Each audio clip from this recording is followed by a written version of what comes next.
চলেন আজকে আপনাদের সাথে শেয়ার করি এই ব্লকের ফুল ড্রেসটা মানে কামিজ এবং কি সালোয়ারটা আমি ঠিক কিভাবে তৈরি করলাম। আমি তো সবসময় রিলস আকারে আপনাদেরকে ভিডিও দেখাই, শুধু কাজ করার টাইমের ভিডিওটা, কিন্তু কিভাবে আমি রং তৈরি করি, কিভাবে আমি ড্রেসটা শুরু থেকে শেষ করি, সকল কিছু আমি আজকের এই ভিডিওতে দেখাবো। আশা করি আপনারা স্কিপ না করে ফুল ভিডিওটা দেখবেন। ফুল ভিডিওটা দেখলে আশা করি অনেক কিছু বুঝতে পারবেন এবং কি অনেক কিছু শিখতে পারবেন। আমি যেহেতু অনলাইন এবং কি অফলাইনে এই ব্লকের কাজগুলো শেখাই, তো আমি স্টুডেন্টদেরকে যখন শেখাই তখন আমি A to Z ধরে ধরে পার্ট টু পার্ট কীভাবে কী করতে হবে সব কিছু বলে দিই। অনলাইনের ক্লাসের ক্ষেত্রে আমরা ভিডিওর মাধ্যমে সব কিছু বলে দিই, কিন্তু অফলাইনের ক্ষেত্রে আমরা হাতে কলমে সব কিছু দেখিয়ে দিই এবং কি বলে দিই। যেহেতু আমি অনলাইন এবং কি অফলাইনে ক্লাস করাই, তাই হচ্ছে আমি ভিডিওর মাধ্যমে A to Z সব ডিটেলসে বলি না। আপনারা যতটুকু দেখে বুঝতে পারতেছেন বুঝবেন। আমরা প্রফেশনাল হয়েও আমাদের মাঝে মাঝে কিছু মিস্টেক হয়ে যায়, যেমন আজকে একটা মিস্টেক হয়েছে, আমার রঙগুলোর একটা মিস্টেক হয়েছে।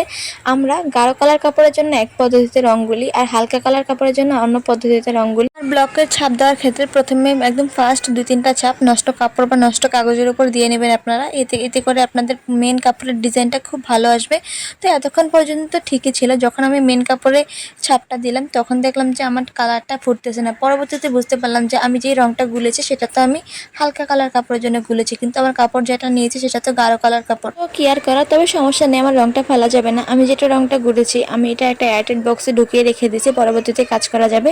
এবং কি পরবর্তীতে আমি এই ছাপগুলো দেওয়ার জন্য আমি আরেকটা রং গুলেছি। এই যে দেখেন, পরবর্তীতে আমি যে রংটা গুলেছি ওইটা দিয়ে আমার প্রিন্টটা খুব সুন্দর আসতেছে, মানে খুব স্পষ্ট দেখাচ্ছে। আগেরটা কিন্তু একদমই হালকা হয়েছিল।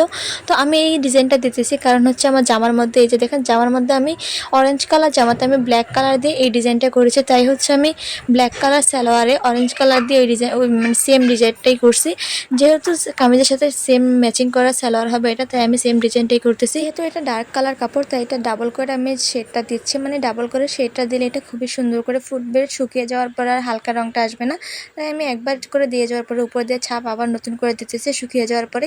এতে করে আমাদের ডিজাইনটা খুবই সুন্দর আসে। এই সালোয়ারের সাথে যে কামিজটা বানিয়েছি সেটার গলার মধ্যে একটা ছোট ডাইস দিয়ে ছাপ দিয়েছে, মানে এই প্রিন্টটা করেছি, তাই সেটার সাথে মিল রেখে আমরা সালোয়ারের ফুল বডিতে এরকম ছোট ছোট করে পাতলা করে একটা ডিজাইন দিয়ে দিচ্ছি। এই সালোয়ারটা সেলাই করার পর এই মোটা পাইটা যেটা দিয়েছি ওটা থাকবে আমাদের পায়ের মুখে, আর ছোট ছোট ফুলগুলো তো উপরের দিকে ফুল বডিতে থাকবে। তো এরকম দেওয়ার পর আমাদের অপর পাশে যে একটা পায়ের মুখ ছিল ওই জায়গাতেও আমরা মোটা দিয়ে দিচ্ছি। মোটাটা দেওয়ার পরে হচ্ছে আমরা আবার পাতলা করে ছোটটা দিয়ে দিব। এই তো আমার ফুল সালোয়ারের কাজটা কমপ্লিট হয়ে গেছে, এখন শুধু শুকানোর পালা। আর কামিজের কাজটা আমি অনেক আগেই করে ফেলেছিলাম, কামিজের সাথে ম্যাচিং করে সালোয়ারটা বানানো হয় নাই, তাই ভিডিও আপলোড করা হয়নি।